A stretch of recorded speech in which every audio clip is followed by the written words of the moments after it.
ஆண்டவரும் இரட்சகருமாகிய இயேசு கிறிஸ்துவின் நாமத்தில் வாழ்த்துக்கள். இந்த நாளிலும் 1 தீமோத்தேயு 4வது அதிகாரத்தை நாம் தியானிக்கலாம். இந்த பகுதியில் பவுல் அப்போஸ்தலன் ஆவியானவர் வெளிப்படையாய் சொல்லுகிறபடி என்று சொல்லி 2 எக்ஸாம்பிளாக குற்றச்சாட்டுகளை வைக்கிறார். கள்ள போதகர்களால் வைக்கப்படுகின்ற வஞ்சகமான அந்த போதகத்தை அங்கே தீமோத்தேயுவுக்கு அவர் எழுதுகிறதை பார்க்கிறோம். பிற்காலங்களிலே மனசாட்சியில் சூடுண்ட பொய்யருடைய மாயத்தினாலே, அதாவது மனசாட்சியை அழித்து போட்டு மலங்கடித்த அந்த கள்ள போதகர்கள் என்ன செய்வாங்க, சிலர் வஞ்சிக்கிற ஆவிகளுக்கும் பிசாசின் உபதேசங்களுக்கும் செவி கொடுத்து விசுவாசத்தை விட்டு விலகி போவார்கள். அதாவது கிறிஸ்துவின் மேலே வைக்கிற விசுவாசத்தினால் அவருடைய கிருபையினாலே நாம் ரட்சிக்கப்பட்டோம் என்கிற காரியத்தை விட்டுவிட்டு ஆண்டவருக்கு பக்தியாய் வாழ்கிறதற்கு நீங்கள் திருமணம் இல்லாமல் இருக்கணும் அப்படிங்கிறதை போதிப்பார்கள். போஜனத்தில் மிகுந்த கட்டுப்பாடுகள் வேணும் அப்படின்னு சொல்லி நியாயப்பிரமாணத்தில் சொல்லப்பட்ட அந்த போஜன கட்டுப்பாடை குறித்து போதிப்பார்கள். ஆச்சாரங்களை குறித்தும் போதிப்பார்கள்.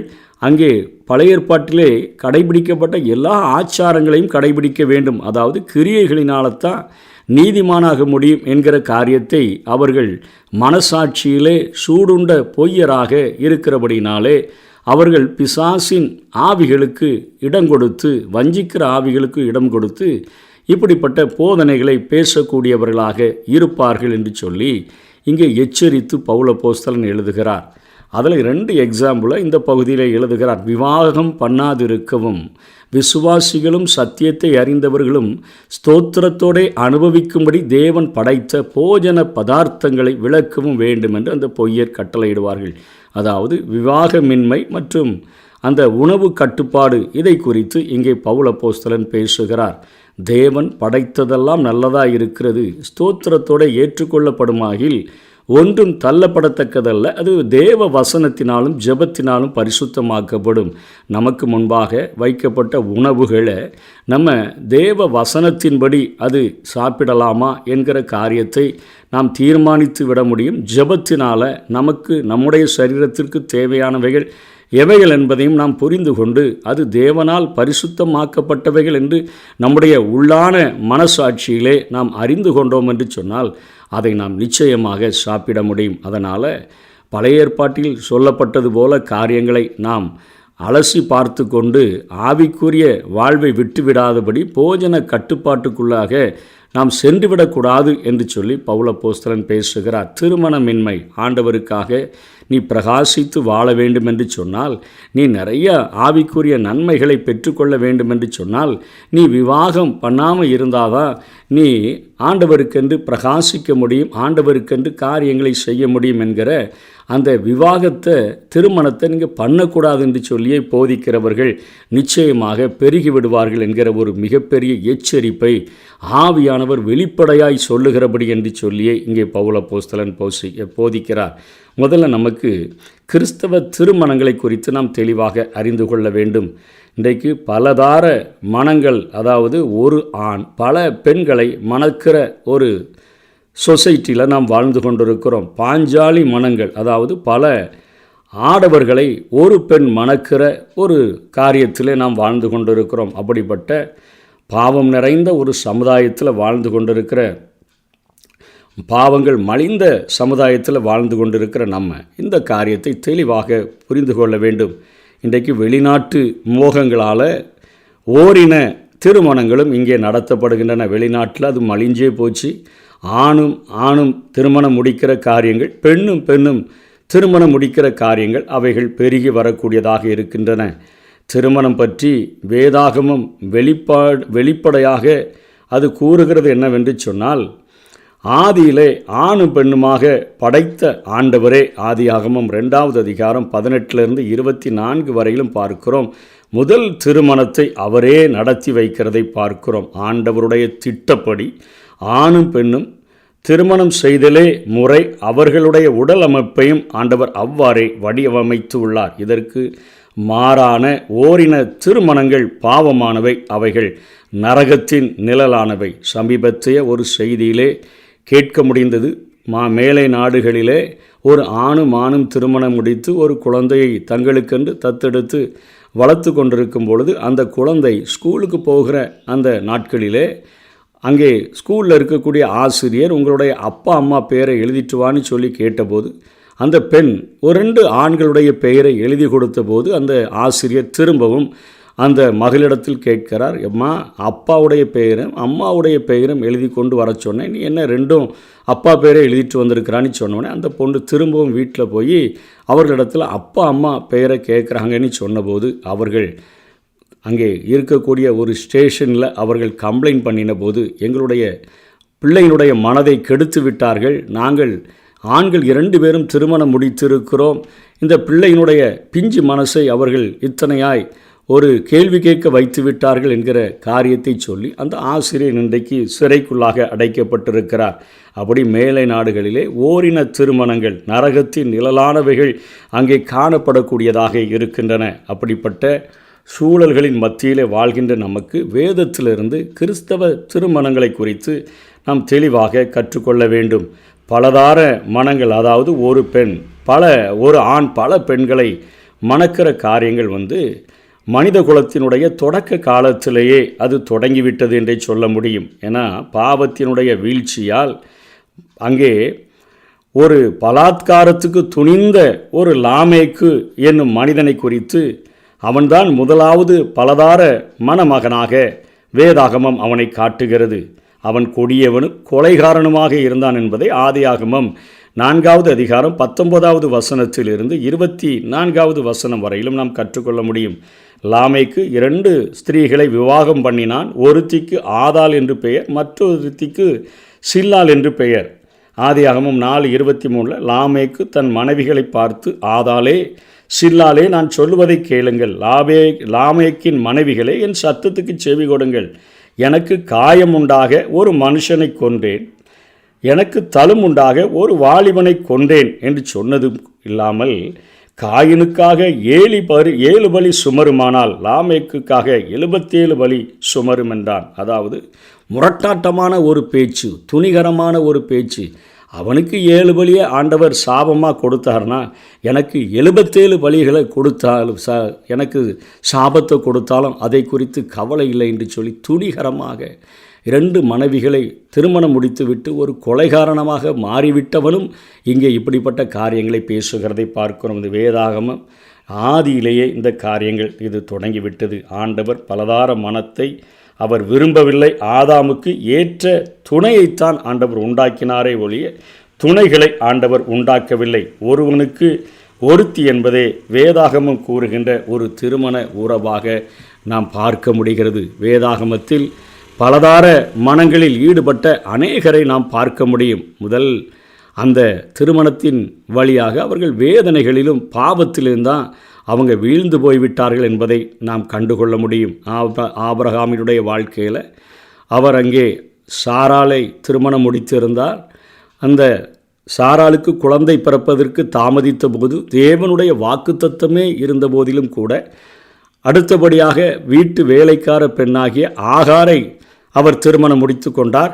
மற்றும் கேத்தூரால் என்கிற ஒருவரையும் அவர் திருமணம் முடித்து கொண்டதை பார்க்கிறோம். அந்த ஆகாரை திருமணம் முடித்து தன்னுடைய வீட்டிலே அவர் வாழ வைக்க முடியவில்லை. அங்கே சக்களத்திகள் சண்டைகள் போல பெருகின பொழுது ஆகாரையும் அவளுடைய குமாரனையும் ஒரே ஒரு துருத்தி தண்ணீர் மாத்திரம் கொடுத்து அங்கே அனுப்ப வேண்டிய சூழ்நிலை ஆபிரகாமுக்கு உருவாயிற்று. கிதியோனுடைய வாழ்க்கையை நம்ம பார்க்கும் பொழுதும் அவரும் அநேக பலதார மனங்களை முடித்தபடினாலே 70 குமாரர்கள் இருந்தார்கள். இன்னொரு அபிமலேக்கு என்று சொல்லக்கூடிய ஒரு பெண்ணையும் அபிமலேக்கு என்று சொல்லக்கூடிய ஒரு பெண்ணினுடைய தாயையும் அவர் திருமணம் முடித்திருந்தபடியினாலே பின்னாட்களிலே அந்த அபிமலேக்கு இஸ்ரவேல் ஜனங்களோடு கூட பேசி நான் உங்கள் எலும்பில் எலும்பும் மாம்சத்தின் மாம்சமுமாய் இருக்கிறேன் என்று சொல்லி கிதியனுடைய 70 குமாரர்களை ஒரே நாளிலே கொன்று போட்டதை நாம் பார்க்கிறோம். அநேக ஸ்திரீகளை திருமணம் முடித்தவர்களுடைய காரியங்கள் அதே போல நாம் தொடர்ந்து பார்த்தோம் என்று சொன்னால் அங்கே பத்சேபாலை தாவீது திருமணம் முடித்த காரியங்களை பார்க்கிறோம். அவருடைய வாழ்க்கையிலே நேர்ந்த அநேக கெடுதியான காரியங்களை நாம் அறிய முடியும். சாலமோனுடைய வாழ்விலே 700 அவங்க மனையாட்டிகளை 300 மறுமனையாட்டிகளை அவன் திருமணம் முடித்திருந்தான். 1 ராஜாக்கள் 11வது அதிகாரம் 1ஆம் வசனத்திலிருந்து 8ஆம் வசனம், அவனுடைய இருதயத்தை அவர்கள் விக்கிரகங்களுக்கு நேராக, அந்நிய தேவர்களுக்கு நேராக சாய பண்ணினார்கள். இருந்தபோதிலும் தேவனுடைய கிருபையில் அவர் உன்னத பாட்டை தன்னுடைய இளம் வயதிலேயே எழுதினார். நடுத்தர வயதிலே நீதிமொழிகளை எழுதினார். தன்னுடைய கடைசி நாட்களிலே அவர் பிரசங்கியை எழுதும் பொழுது இந்த உலகத்தில் மாயை எல்லாமே மாயை, சூரியனுக்கு கீழே மனுஷன் படுகிற எல்லா பிரயாசங்களும் மாயை என்று எழுதிவிட்டதை பார்க்கிறோம். ஆகவே வேதம் ஒரே ஒரு திருமணத்தை தான் அது அங்கீகரிக்கிறது. அதுவும் ஒருவனுக்கு ஒருத்தி என்கிற காரியத்தை தான் அங்கீகரிக்கிறது. புதிய ஏற்பாட்டிலும் ஒரு தார மனத்தை மாத்திரம் அழுத்தமாகவும் திருத்தமாகவும் வேதம் கூறுகிறது. இயேசு கிறிஸ்து அதை தெளிவுபடுத்துகிறதை நாம் மத்தேயு 5வது அதிகாரம் 32வது வசனத்திலும் 19வது அதிகாரம் 3லிருந்து 9 வரையிலும் நாம் பார்க்க முடியும். மத்தேயு 5:32 இயேசு சொல்லுகிறார், நான் உங்களுக்கு சொல்லுகிறேன், வேசித்தன முகாந்தரத்தினால் ஒழிய தன் மனைவியை தள்ளிவிடுகிறவன் அவளை விபச்சாரம் பண்ணுகிறவனாயிருப்பான். அப்படி தள்ளிவிடப்பட்டவளை விவாகம் பண்ணுகிறவனும் விபச்சாரம் செய்கிறவனாயிருப்பான் என்று சொல்லுகிறதை பார்க்கிறோம். பவுலும் இங்கே இந்த காரியத்தை அங்கே எடுத்து உரைக்கும் பொழுது 1 தீமோத்தேயு 3வது அதிகாரத்தில் 2ஆம் வசனத்திலும் 12ஆம் வசனத்திலும் கண்காணிகள் எப்படி இருக்கணும், உதவிக்காரர்கள் எப்படி இருக்கும் என்று சொல்லும் பொழுது அவர்கள் ஒரே மனைவி உடைய புருஷர்களாக இருக்க வேண்டும் என்று சொல்லி அங்கே பவுலும் பேசுகிறதை நாம் பார்க்கிறோம். பல மனைவியை உடையவர்கள் ரட்சிக்கப்பட்டு வந்தால் சபையில் சேர்க்கப்படலாம். ஆனால் சபையில் எந்த ஒரு பொறுப்பையும் அவர்களுக்கு கொடுக்கக்கூடாது. ஆனால் ரட்சிக்கப்பட்ட பின்பு அவர்கள் திரும்பவும் இன்னொரு திருமணத்தை முடித்தார்கள் என்று சொன்னால் அது அவர்களுக்கு மிகப்பெரிய பாவமாக இருக்கும். விதவைகளாக்கப்பட்டவர்கள், அங்கே மனைவியை இழந்தவர்கள் மறுமணம் செய்கிறதற்கு வேதத்திலே அனுமதி காணப்படுகிறது. அதை 1 தீமோத்தேயு 5:14 அதே போல் 1 கொரிந்தியர் 7:9 நம்ம பார்க்க முடியும். மனைவியை இழந்தவர் இன்னொரு திருமணத்தை முடித்து கொள்ளலாம். இளம் வயதுள்ள விதவைகளும் அவர்கள் திருமணம் முடித்து கொள்ளலாம் என்பதை வேதம் கூறுகிறது. திருமணம் பண்ணுவதை விளக்குவது தவறு. வஞ்சிக்கிற ஆவியினுடைய உபதேசம் விசுவாசத்தில் இருண்ட பொய்யர்களுடைய மாயமாக அது காணப்படுகிறது. ஒருவேளை நான் திருமணம் இல்லாமல் ஊழியம் செய்கிறேன் என்கிறது நாம் தீர்மானிப்பது தவறு கிடையாது. ஆனால் போதனையாக்குவது மிகப்பெரிய ஒரு தவறு. வரமாக அதை நாம் எடுத்துக்கொண்டோம் என்று சொன்னால் நாம் தீர்மானித்து கொள்ளலாம். சபையினுடைய போதனையாக இந்த காரியத்தை மாற்றக்கூடாது. திருமணமானோர் குடும்பத்தை நடத்த திறமையுடையவர்கள், சிறந்த அந்த திறமையுடையதைத்தான் வேதம் சிறந்த தகுதியாகவும் கூறுகிறது.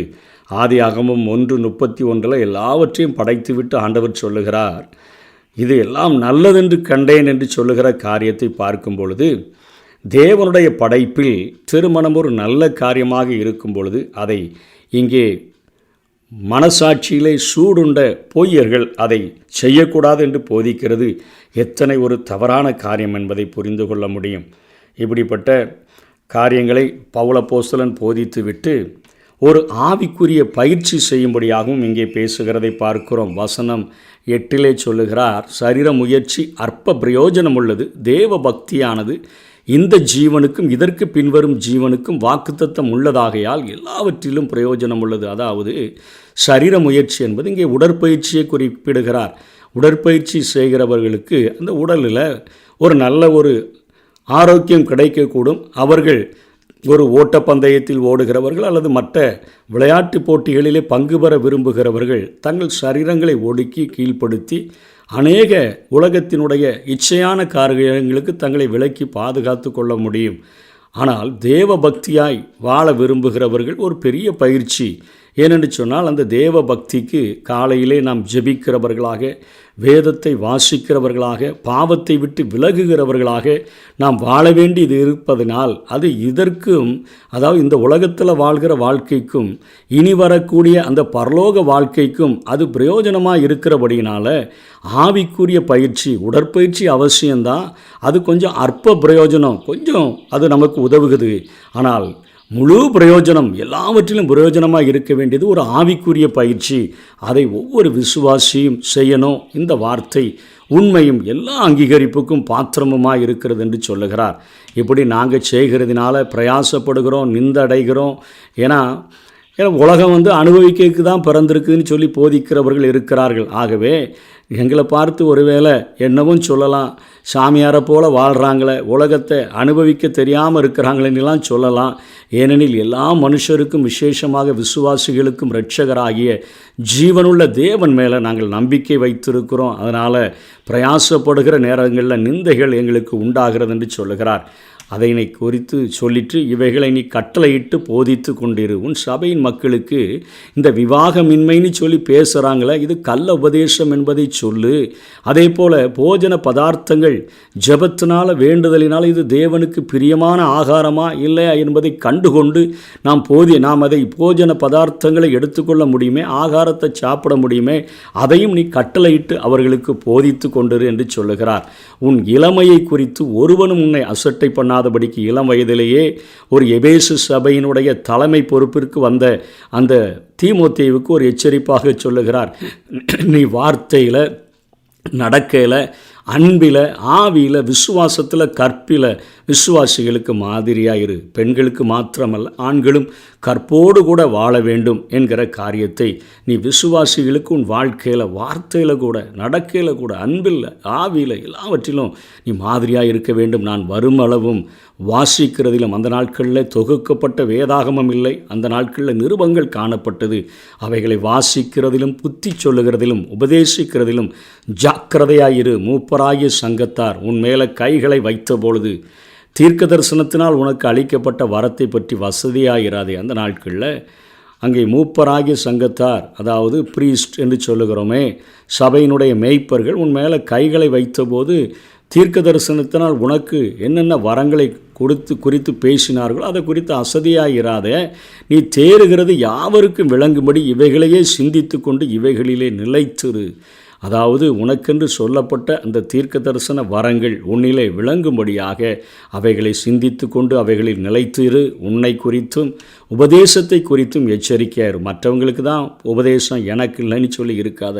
நீ போதிக்கிறவைகளை கடைபிடித்த பின்பு போதி. உன்னை குறித்தும் உபதேசத்தை குறித்தும் எச்சரிக்கையாயிரு, இவைகளில் நிலை கொண்டிரு. இப்படி செய்வாயாகில் உன்னையும் உன் உபதேசத்தையும் கேட்பவர்களையும் ரட்சித்து கொள்வாய் என்று சொல்லி இங்கே பவுல் அப்போஸ்தலன் முடிக்கிறதை பார்க்கிறோம்.